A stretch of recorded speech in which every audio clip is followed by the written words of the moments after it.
Hello guys! So, yung na-share ko previously ay welcome back again to my YouTube channel, Ambitiosang Lakwachera. So, of course, na-share ko din yung aking Move It experience kasi yun yung latest talaga na means of transportation na ginagamit ko is Move It. But before I was introduced to Move It, I was using Maxim, no? So, iba naman yung experience ko sa Maxim pag-usapan natin.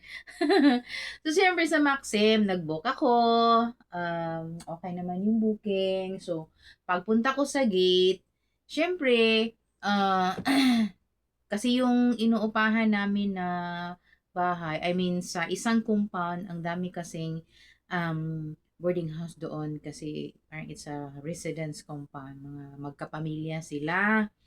So, ngayon, pagpunta ko sa gate, tawag nito, nandun yung, pagpunta ko naman sa gate, nagtaka ako na yung motorsiklo, yung Maxim, nakalarga na.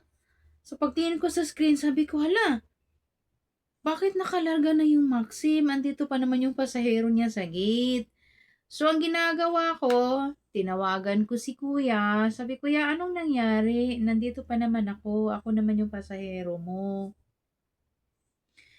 So, ang nangyari pala, si kuya, may iba din palang nakapin doon, which siguro yung passenger hindi din verify, no, hindi validate kung siya ba yung, kung siya ba yung, tag nito, rider ng Maxim, or siya ba yung rider niya, siya ba yung pasahero, ganun. Pero, nung sa akin, siya yung na-pick up, siguro siya yung nauna ba doon sa gate, yung babae, so, siguro we have the same pin location of pick up and pin location of destination. Pareha kami. Though hindi ko nakita yung passenger, nagtaka lang ako bakit naka-depart na yung motor. So, yung pala, iba yung na-pick up niyang pasahero. Sabi ko, kuya, mag-ingat ka kasi kung anong mangyayari, pangalan ko nakasalalay dyan sa record mo ng Maxim. Aking pangalan ang nakaregister dyan. Ako naman, nakakatakot yan. Sabi ko sa kanya, next time, pag mag-pick up ka ng pasahero, tanungin mo kung ano yung pangalan, tama ba? So, wala. yung isang, yung, yung supposedly na Maxim din na motor na mag-pick up nung pasahero na naka-embark doon sa aking Maxim, nandoon din. Sabi ko, kuya, hindi ako yung pasahero mo. Parang nagkamali yan, nagkaano ba? Pero ayaw ko namang sumakay no kasi iba naman yung pangalan na nakaregister doon. So, kawawa yung isang motor. Kawawa yung isang Maxim kasi wala eh. Kumbaga na ano siya, ang tawag dyan? Na Indian. Na Indian siya ng kanyang pasahero. Biglang sumakay sa Maxim na hindi naman yun yung nabook niya. So, siguro, nagmamadali din yung pasahero. So, hindi na rin siya nagtanong kung siya si ano. Kasi 'di ba sa booking may pangalan yan eh. Saka merong plate number ng motor, pangalan ng driver. So, nakalimutan na din siguro itanong ng pasahero. So, kawawa yung yung motorsiklo na dapat sasakyan ng pasahero na sumampa doon sa aking Maxim na nabok. Nag-sorry naman yung akin. Pasensya, ma'am. Pasensya ka na, ma'am. Akala ko ikaw yung ano ko. Hindi ko rin natanong yung pangalan. So, yung mga ganitong cases, safety moment lang for the drivers, the rider, and both the rider and the passenger.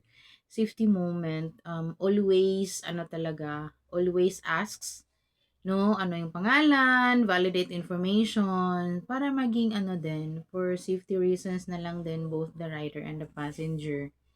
Kaya sabi ko nung ni kuya, sabi ko, ayaw kong sumakay dyan kasi hindi ako yung nakarehistro sa'yo. So, wala, sabi ko kay kuya, i-cancel mo yung booking mo sa akin para makapag-book ako ulit.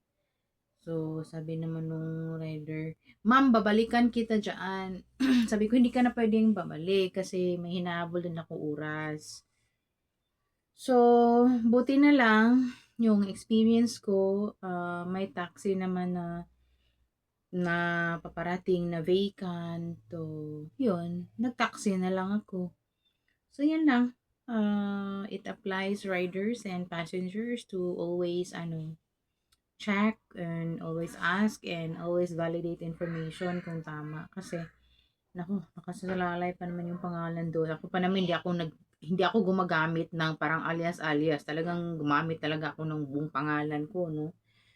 Diba? Tapos address din. So, lang. Safety moment lang din. Careful tayo sa kung sino man yung booking, no? So, ask talaga ako. Pag may booking talaga ako, tatanungin ko, ikaw ba si ano? Ganyan. Tapos titingnan ko yung plate number sa likod ng motor kung tugma talaga para sure tayo na tama yung sinasakyan natin. Nakakatakot din minsan, lalo na sa panahon ngayon, 'di ba?